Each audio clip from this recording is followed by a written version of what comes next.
Fala pessoal, tudo bem com vocês? Eu sou Tainá Gomes, esse é o meu canal Uma Vida com Propósito e esse é mais um vídeo em que eu trago relatos de um relacionamento que eu vivi de 3 anos e meio com uma pessoa narcisista. Se você ainda não assistiu os outros vídeos, esse já é o 4º vídeo, a parte 4, então vai lá, assiste o primeiro. Eu vou estar deixando na descrição o link dos demais vídeos para que você possa estar situando cronologicamente nesse vídeo, nessa história. No último vídeo, na parte 3, eu estava falando da minha gestação, né, já aí no ano de 2019, final do ano de 2019.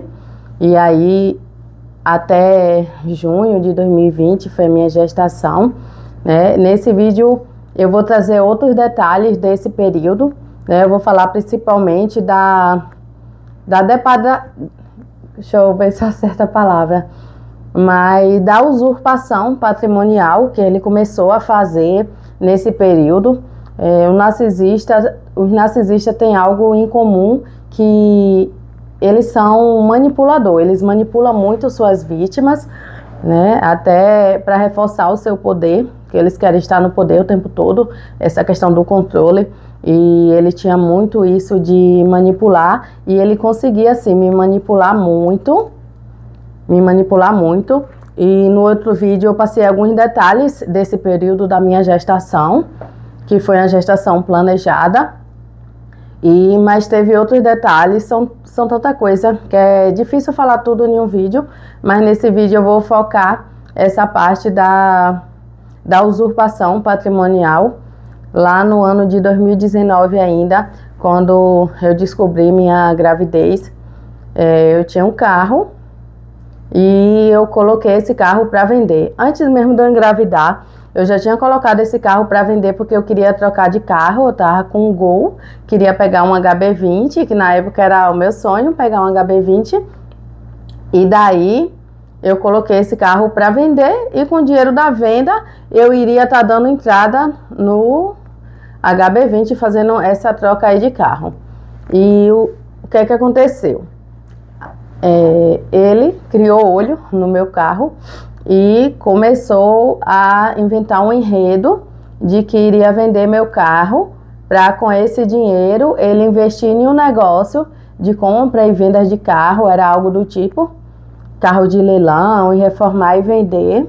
E daí, né, tipo assim, dar um boom na nossa vida. Essa era a ideia central que ele trouxe, e que iria, como é que fala? Me dar, ele falou até que ia me dar o dinheiro para eu comprar o outro carro. Eu, em nenhum momento, principalmente inicialmente, eu aceitei essa ideia. Eu achei um tanto como absurda, eu achei picaretagem dele. Eu não quis, eu neguei, né? Daí entrou minha gestação. Eu lembro que a gente gostava muito de ir pra praia, e principalmente lá onde ele morava, né? Onde ele morava não, onde a mãe dele morava. E aí ele levava um diacho de um caderninho e ficava me explicando, fazendo as contas dele lá e me explicando o porquê que valia a pena eu vender o carro, porque com o dinheiro inicial desse carro, não só do carro, detalhe, ele também já estava me infernizando. Ele estava me infernizando também para tomar empréstimos no meu nome. E eu também não queria. Eu achei muita cilada, muita treta, né, da parte dele. Eu não aceitei, porque era meu nome que estava em jogo, tal, e os empréstimos iria descontar diretamente do meu salário. Eu não sei por que cargas d'água eu fui inventar de comentar com ele que, não lembro se o banco estava me ligando, não lembro o que foi direito, mas eu caí na cilada de comentar com ele que eu tinha margem para tomar cerca de 70 mil de empréstimo. Daí, a partir desse dia, ele ficou doido, ele começou a me infernizar. Nisso, ele já comprava no meu cartão de crédito um dos meus cartões, o que tinha um limite maior, que na época era 5 mil, depois aumentou para 6.500. Ele usava esse cartão constantemente, mensalmente. Ele começou a usar o primeiro mês Como é que eu posso explicar? A mãe dele vendia carne, comprava carne em um açougue e aí ela pagava à vista. O que é que a mente super inteligente dele bolou?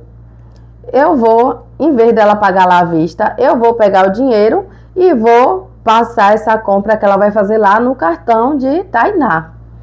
E aí ele bolou isso, me pediu o cartão, eu de pronto liberei o cartão para ele usar, aí ele usou um mês, beleza.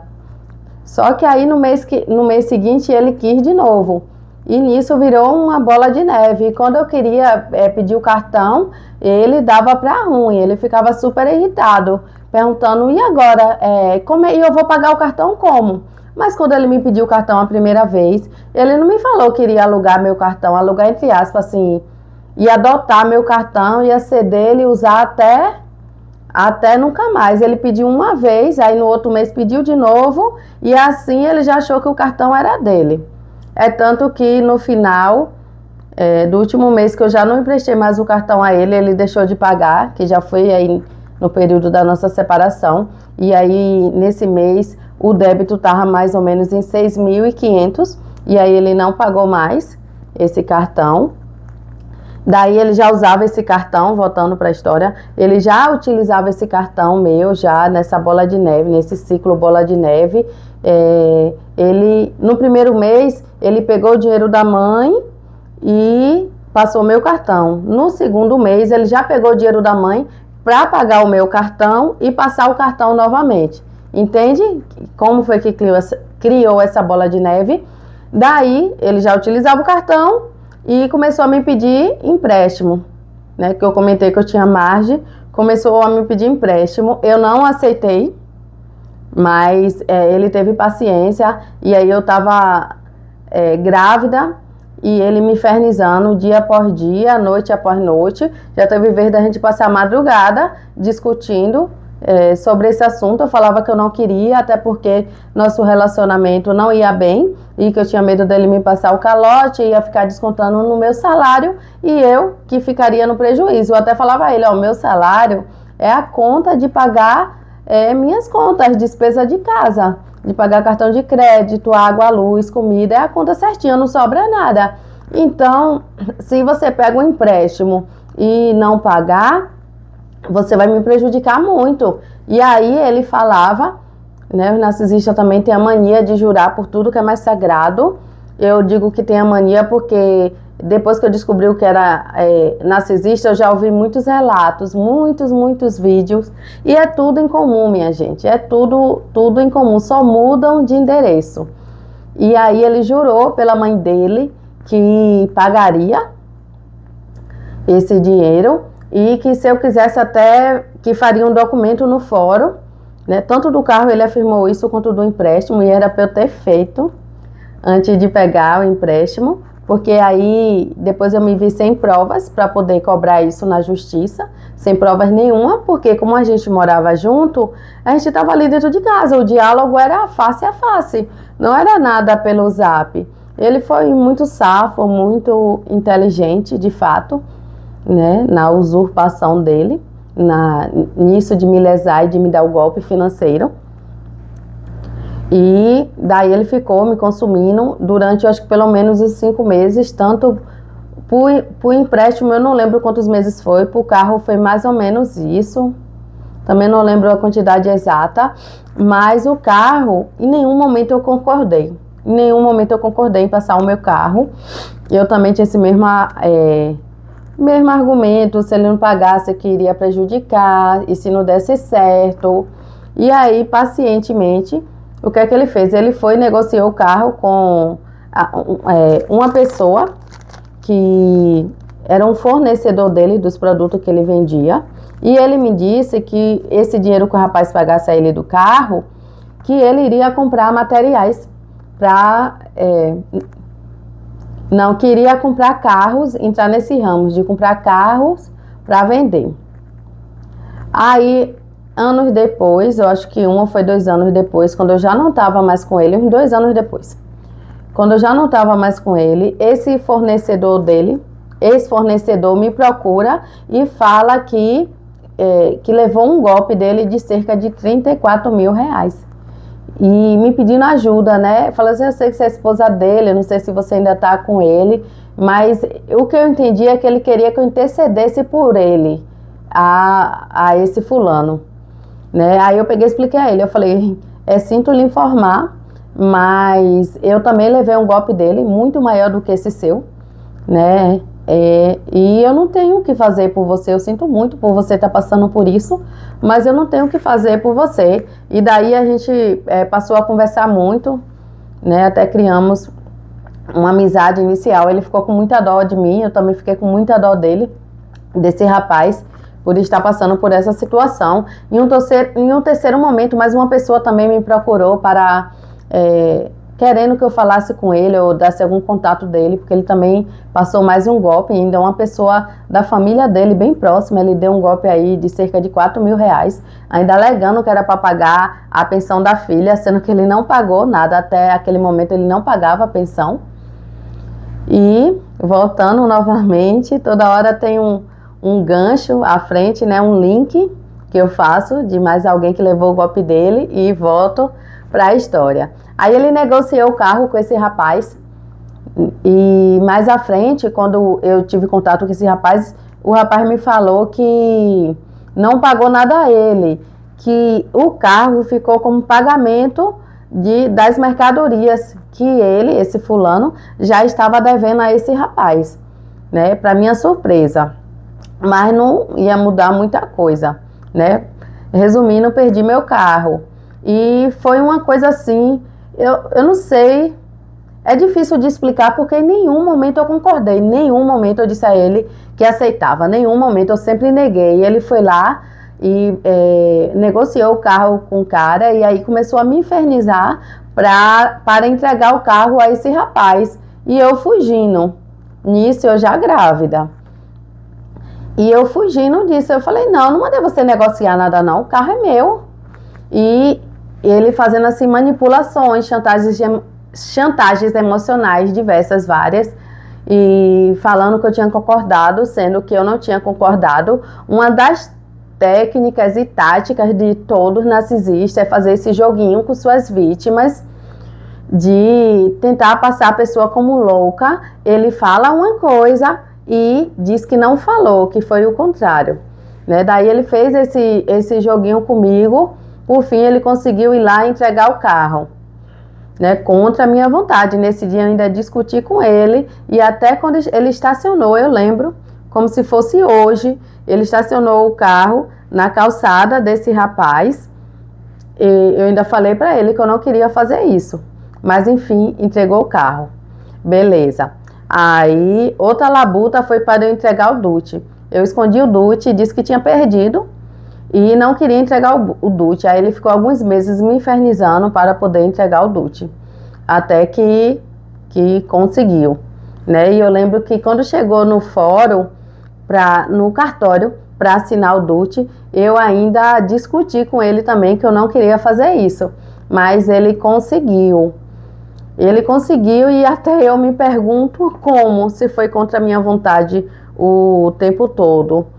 Mas os narcisistas, eles são cheios de artimanhas e tem uma lábia incrível, é difícil de explicar. Eu acho que quem conseguiria explicar isso melhor do que eu seria um profissional já especialista em narcisista, né? Eu nunca fui muito boa assim de explicar as coisas, de trazer, de conceituar as coisas.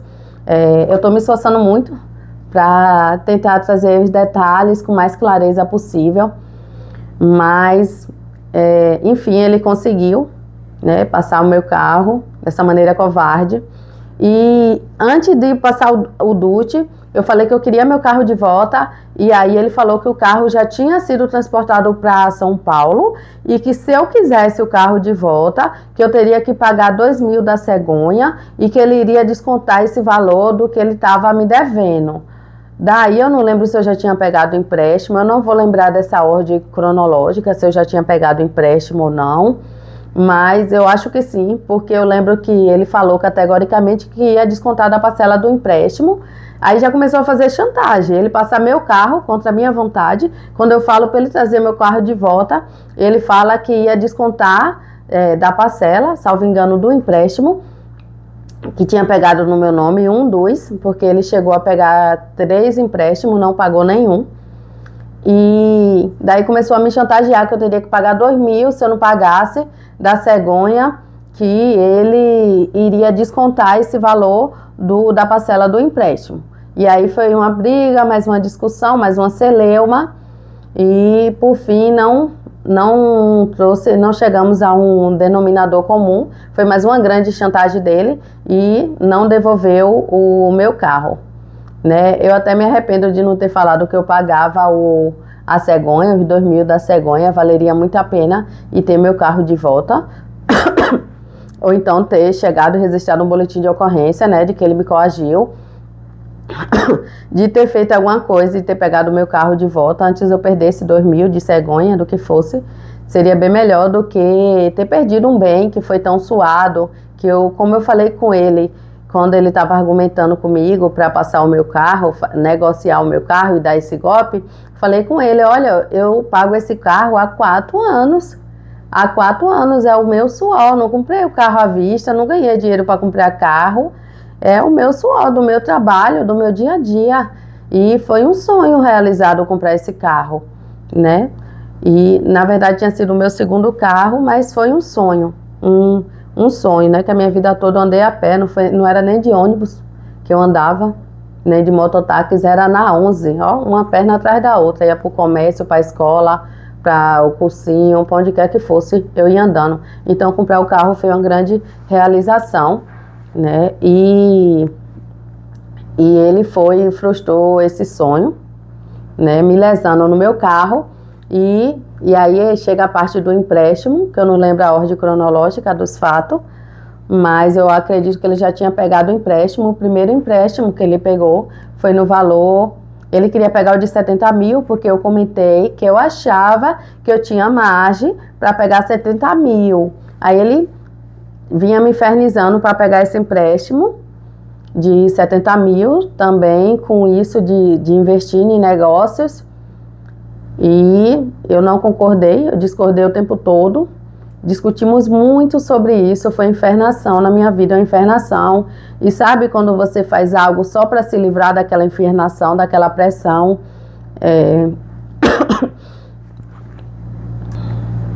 E daí, né, ficou aquela pressão. Eu até me perdi, porque eu parei para tossir. Tossi bastante. E aí me perdi o raciocínio do que eu estava falando. Mas do empréstimo, eu lembro que foi do empréstimo. E aí ele me infernizou muito para tomar esse empréstimo, muito mesmo, muito, muito, muito. E aí, até o dia dele conseguir, né, que eu fosse ao banco para tomar esse empréstimo com ele. Eu não lembro se eu fui eu acho que eu fui na Caixa Econômica, só que não deu certo. Aí fui no Banco do Brasil. E aí lá pegamos uma senha para poder pegar esse empréstimo. E quando chegou lá, não liberou os 70.000 pela margem, só liberou, só entre aspas, que é muito, né? Eu nunca peguei esse dinheiro para mim emprestado, nunca. E peguei para ele. Isso mediante, ele tá me infernizando dia e noite, dia e noite, dia e noite, dia e noite. E aí o banco liberou, de acordo com minha margem, 50.000. Aí o bonito, ele ficou revoltado, chateado, xingou o nome lá, um nome bem brabo, o mais brabo aí que você imaginar. As pessoas costumam a xingar quando tá revoltado, sabe? Ele xingou aquele nome com toda a força, com todo o coração dele. E não adiantou nada ter saído esse valor, não adiantou nada. E eu fiquei assim, sem reação, porque era pura ingratidão, né? Como assim? Porque ele queria que saísse os 70.000. E ele já tinha feito os cálculos dele lá para o que ele queria fazer. E saiu 50. Só que eu estava fazendo um favor para ele. Que favor?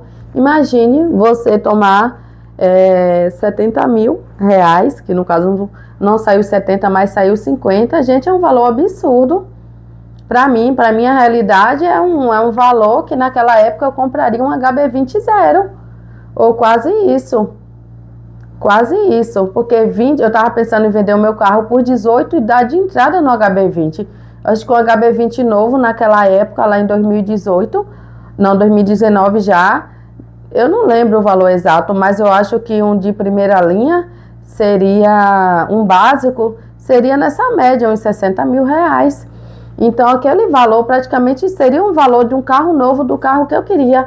E eu não tive coragem de fazer isso para mim, porque a prestação ficou cerca de R$ 1.000 e para mim aquela prestação estaria alta, eu não teria condições de pagar, ao meu ver. Daí, ele me coagiu, né, emocionalmente, me coagiu como? Me infernizando, me manipulando dia e noite. E eu, como eu não aguentava mais aquilo, eu acabei cedendo, né? Acabei cedendo a essa chantagem emocional dele e tomei esses 50 mil. Ele teve uma reação de, como sempre, de muita ingratidão. Ele nunca manifestava gratidão por nada que eu fazia por ele, e eu fazia muita coisa, de pagar viagem, pagar cursos profissionais para ele, sempre estava dando jeito de agradar ele, de fazer as comidas preferidas dele.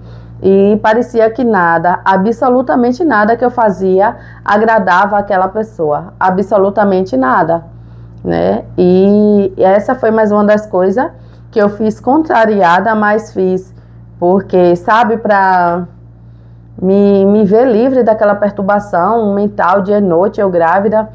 E daí eu terminei por ceder, e ele age como? Com xingamentos, espiritando, com ingratidão.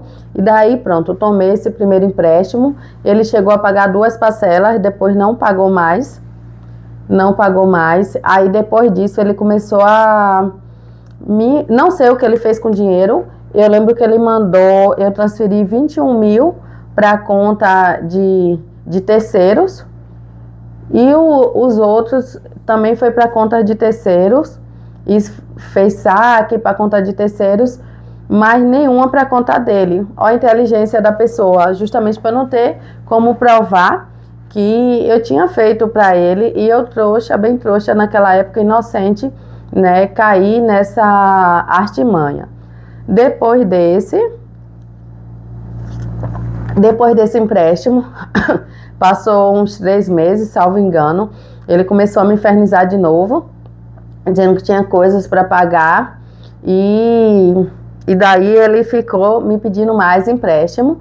Eu também não queria pegar mais empréstimo, e eu lembro que eu não quis nem passar o carro, nem pegar esses outros 3 empréstimos que eu vinha pegar, porque antes da gente se separar a primeira vez, ele já tinha pegado um empréstimo de 5 mil reais na minha mão.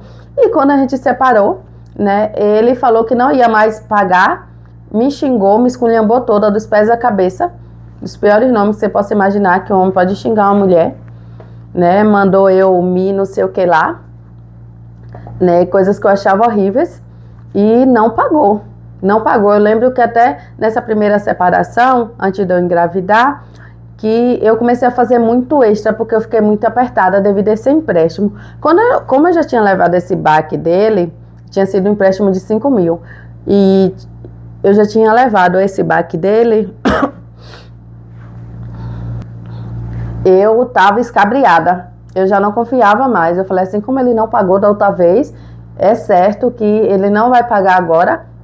E a gente ainda brigava muito, ele ainda era muito egoísta comigo, ele só pensava nele, era sempre sobre ele, sobre as necessidades dele, e já não tinha mais nada que eu fizesse, que eu visse que tinha como agradá-lo. Ele sempre reagia com muita ingratidão, muita.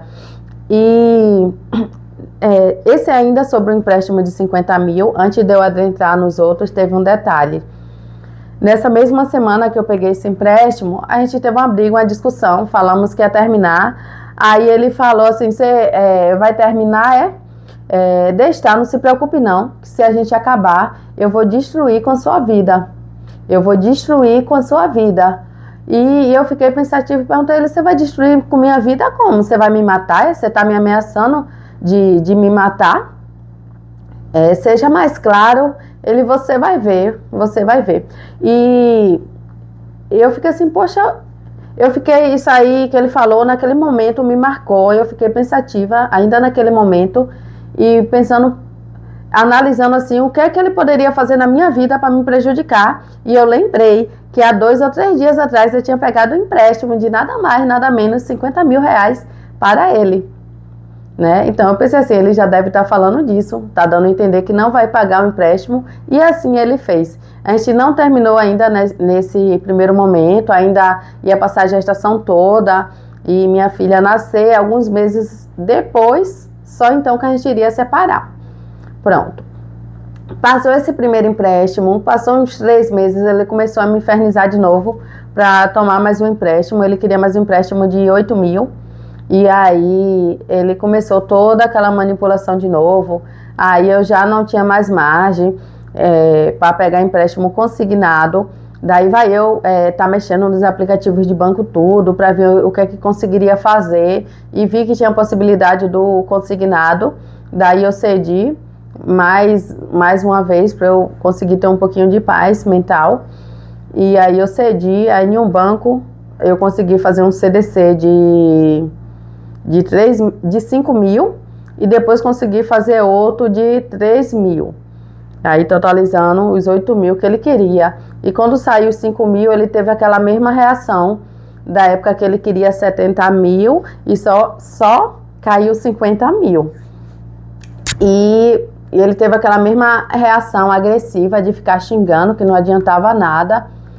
E também tinha outro detalhe que eu falava a ele das prestações, do valor que iria ficar a prestação, que eu, que estava empregada, tinha um salário razoavelmente bem, eu não me proporia, nunca peguei empréstimo com parcelas de R$1.000, né? E eu fiquei pensando nisso assim, e como é que ele, que não ajudava em casa, ia aceitar um empréstimo com parcela de R$1.000, né?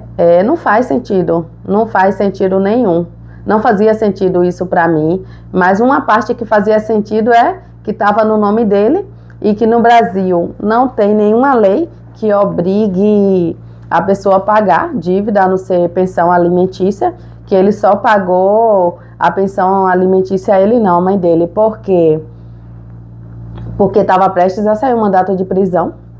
Mas nem isso ele queria pagar, quem dirás outra dívida. Eu pensei em entrar na justiça pela violência patrimonial da Lei Maria da Penha, só que o que mais me pegou foi essa questão de não ter prova, ia ser mais a questão da minha palavra mesmo, e aí eu achei que ia ser muito desgaste, sabe? Eu já estava muito machucada, muito ferida, já estava com o emocional destruído lá embaixo. E já estava assim, já tinha entrado na justiça. Na verdade, quem entrou foi ele, né? Dessa questão da pensão. Ele entrou alegando uma grande mentira, que era a alienação parental. Ele entrou isso para ele propor a pensão que ele queria, que era uma pensão na época de R$220.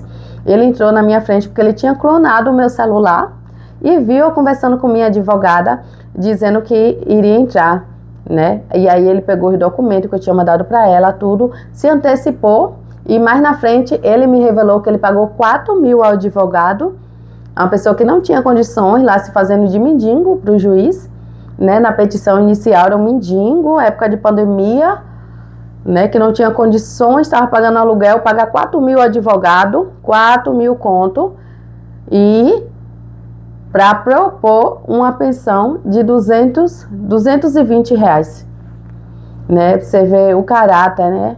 O caráter da pessoa. E daí eu já me perdi, né? Uma dificuldade que eu imaginei que eu ia ter de fazer os vídeos é de estar falando uma coisa, aí aquela coisa puxar para um outro assunto e depois ter que voltar, porque até quando eu estou conversando, normalmente eu me perco, e até que eu estou indo bem nos vídeos, eu consigo ir lá na frente e depois voltar para o assunto que eu estava falando. Mas eu estava falando dos empréstimos, né, que que ele fez, estava falando que ele alegava que estava desempregado, para não ajudar nas coisas de casa, mas eu ficava pensando assim, poxa, ele fica dizendo que está desempregado, não pode ajudar nas coisas de casa, e pega e vai assumir uma prestação de R$1.000. E, gente, eu fui muito trouxa, porque além desse de 50 mil, ainda fez outro mais de 5 e outro de 7. Não, um de 5, outro de 3 mil. E aí, o de R$1.000, esse de 50 mil, ele não pagava. Esse de... E os outros, de 5 e 3 mil, ele até pagava. Ele pagou durante o tempo, mas quando a gente separou, ele já não pagou mais.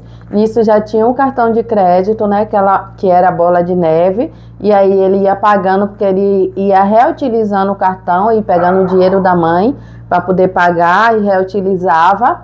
Mas quando a gente se separou, que aí eu não ia mais emprestar meu cartão a ele, obviamente eu pedi o cartão, ele também já não pagou a mais. Então perceba que aí, nesse período da minha gravidez, ele já utilizava o meu cartão, limite todo, os 6 mil, 6.500. Ele já tinha vendido, que ele fez uma negociação com o meu carro para pagar a dívida dele. Com o meu tão suado carro, ele já tinha pegado um empréstimo de 50 mil no meu nome, no meu contra-cheque. Ele já tinha feito mais 2 empréstimos meus no CDC, que é aquele que desconta em conta. Então, olha o tanto de prejuízo que essa criatura já tinha me dado. Acho que eu lembrei do que eu estava falando quando eu me perdi, né, da questão de... Vocês podem perguntar assim, por que você não botou na justiça? Eu pensei muito nisso, mas eu achei inviável pela questão de não ter provas. Era tudo ali, no boca a boca. A gente morava junto, não tinha por que estar conversando pelo Zap, né? Eu poderia ter aceitado a proposta dele, que ele fez para me convencer, né, de ir no cartório, se bem que eu acho que ele não ia. Foi só treta dele mesmo, cinismo dele, mentira. E não tinha prova, foi uma negociação boca a boca. Aí eu pensei assim, como é que eu vou chegar na justiça e sem provas nenhuma, né? Porque a pessoa que acusa, ela tem a obrigação de provar, e eu não tinha prova. Eu achei que ia ser um desgaste muito grande, emocional, que um processo ele é desgastante. Muitas vezes ele rola anos na justiça. Eu sabia que ele não tinha nada no nome dele, não tinha. Ele pegou todo esse dinheiro, me pergunte que diabo ele fez, eu não sei o que ele fez com esse dinheiro, né? Eu sei que ele me deixou quebrada financeiramente. Eu nunca fui uma pessoa assim de condição, de ter uma condição assim muito boa, nunca fui, né? Ali ainda passava certa dificuldade financeira. Eu já tinha o meu carro que eu comprei, né? Eu tomei um empréstimo na época para comprar o meu carro. Eu já estava pagando o carro já há 4 anos. E as coisas para mim sempre foi com muita dificuldade, né? Nunca foi nada de mão beijada, foi com muito suor, muito esforço. E eu estava tentando assim, um degrau de cada vez, sabe? Na minha vida, eu tinha conseguido passar no concurso, comprar meu carro, tinha minha independência financeira, ainda não tinha liberdade financeira, mas já tinha minha dependência. E a sensação que eu tive, que quando essa criatura chegou na minha vida, né, ele chegou, estava em uma situação, eu tinha minha independência financeira, eu tinha o meu carro, né, eu tinha minha casa, que eu labutava assim para fazer as coisas na minha casa para terminar logo, sabe? E porque a minha casa ela não estava no estado que estava habitável, eu tinha que fazer várias coisas, vários acabamentos, né? Tinha que colocar piso, ela é de laje, então tinha que colocar telhado, pintar, fazer os acabamentos em geral, colocar pia, vaso sanitário. E aí com ele sugava tanto o meu financeiro, ele sugava quando ele não ajudava em casa, quando eu tinha que fazer as compras sozinha, comprar o gás, pagar a água, a luz, ainda bancar nossas saídas. né? Então ele me sugava de tudo quanto era forma, que eu não conseguia fazer nada na minha casa. Eu só consegui mexer nessa casa depois que eu separei desse cara. E mesmo com todo o prejuízo financeiro que ele deu, sabe? Parece que eu tirei um mar de energia da minha vida, que amarrava a minha vida, que eu não conseguia fazer nada para mim, né? E essa foi a sensação, que ele me conheceu no estado, eu próximo a passar, a subir mais um degrauzinho na minha vida, a comprar o carro que eu queria comprar, né? A ajeitar a minha casa aqui na minha terra natal, que é a casa que eu moro hoje. E com ele tudo ficava travado. Além de não conseguir trocar de carro, perdi o meu carro, ele me deu o golpe no meu carro, né? Os empréstimos que eu não faria para mim, que naquela época esse empréstimo aí e mais os outros dois, eu acho que eu pegaria ainda um HB20 melhor, né? Um carro melhor, não só de primeira linha. Pegaria bem melhor. Então, o que eu não fiz, não tinha coragem de fazer para mim, que eu achava que eu não ia ter condições de pagar, que iria ficar muito pesado no meu orçamento, né?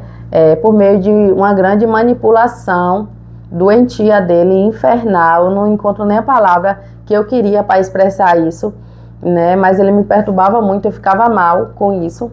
E essa ainda não era as palavras que eu queria, né? Mas ele me prejudicou muito, né? Quando ele saiu da minha vida, a sensação que eu tive foi que minha vida ele tinha atrasado minha vida em pelo menos 10 anos, que eu tinha voltado para estaca zero, e ali eu entrei numa grande depressão, né? E eu sofri muito com essa separação. E quando eu falo assim, perceba, quando eu falo assim, eu sofri com a separação, qual é a ideia que as pessoas vão ter? Sofri de amor, né? Essa questão de estar ali acabando com a família, para mim também foi uma frustração. Mas o que de fato assim me trouxe o sofrimento foi de ver a minha vida retroagindo, sabe? Eu estava em um estágio e já estava pronto para mudar para outro estágio, subir um degrau, e quando eu ia subir mais um, o que é que aconteceu? Eu desci 10, eu voltei para estaca zero, e aí eu fiquei muito frustrada, muito triste, muito decepcionada. Eu lembro que eu separei dele em 2021, no início de 2021, e daí eu lembro que não tinha um dia sequer que eu não chorasse, e eu esperava a noite para chorar para ninguém ver, né? Foi um período assim, foi um período muito difícil, muito difícil, que é difícil de cair a ficha, de me ver sem o carro. Eu precisava muito do carro, eu estava com a bebê, eu tinha que ficar pedindo favor para os meus parentes, e eu percebia que as pessoas não tinham muito boa vontade de fazer favor, e por um outro lado eu tentava entender, porque elas tinham, né, já a rotina, a vida delas, elas não eram obrigadas a estar me fazendo favor, mas eu voltei para aquele estágio de estar precisando dos outros, e que todo mundo sabe que não é uma coisa boa. Então isso me machucava assim todos os dias, né? E como eu trabalhava em outro município, eu vim morar na minha terra natal e tinha sido transferida durante a gravidez. Eu pedi transferência para uma cidade que é perto de minha terra natal, e daí eu comecei a ir trabalhar de ônibus, né? Em ônibus em Topi, que tem muito assalto, ou seja, arriscando minha vida, né? Um risco a mais. E daí cada dia ali era uma frustração, era uma tristeza, não tinha como eu esquecer daquilo, ainda mais que tava recente, né, que eu me dei conta, eu me senti no fundo do poço, literalmente, e eu achei que eu nunca iria sair daquela situação.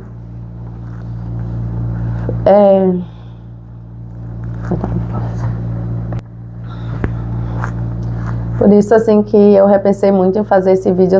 Eu sabia que ia ser um vídeo difícil de falar, porque tá expondo minha vida pessoal, minhas vulnerabilidades, né? Coisas que eu não desejo para ninguém, que nenhuma mulher, nenhuma pessoa de bem, ninguém merece ser lesado, ninguém merece passar por isso.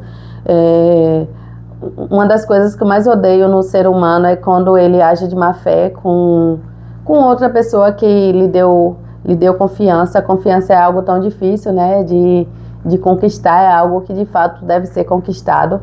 Ele não era uma pessoa digna de confiança, né? Eu estava com a intenção de ter uma família com ele, e a intenção dele desde o início foi a questão patrimonial, por eu ser funcionária pública, por eu ter um carro, por eu ter possibilidade de pegar empréstimo, e ele usufruiu de tudo que ele pôde usufruir de mim, de tudo que ele pôde, por base da manipulação, e ele era paciente.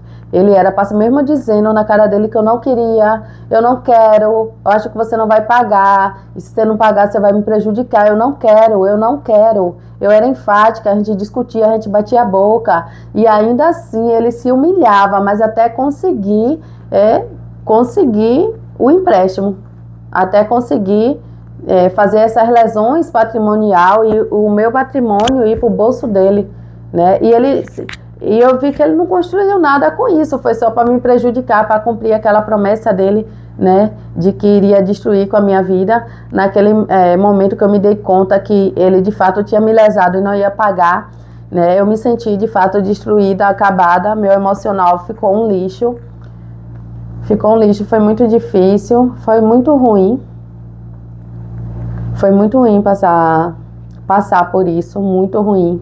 Passei pelo menos, como eu já falei, 1 ano chorando, dia e noite, dia e noite, dia e noite. Dia e noite não, porque de dia eu disfarçava. Dia e noite, que eu quero dizer, na verdade, é todos os dias, né? E aí,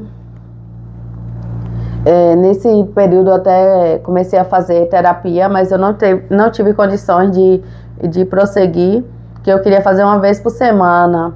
E eu consegui um pacote que saía R$100. Saía R$100 cada sessão, e eu não tive condições, eu não tinha nenhum dinheiro sobrando, tinha faltando, inclusive, para poder pagar R$400 por mês de psicólogo.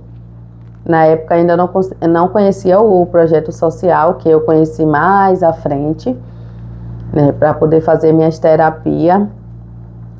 Mas eu sobrevivi, eu consegui sair de toda aquela dor emocional que ele me causou, daquela sensação de fundo de poço, de que estava tudo acabado, que não tinha jeito, né, de que eu nadei, estudei tanto para passar nesse concurso, no momento que eu vou progredir, nadei e morri na praia, né.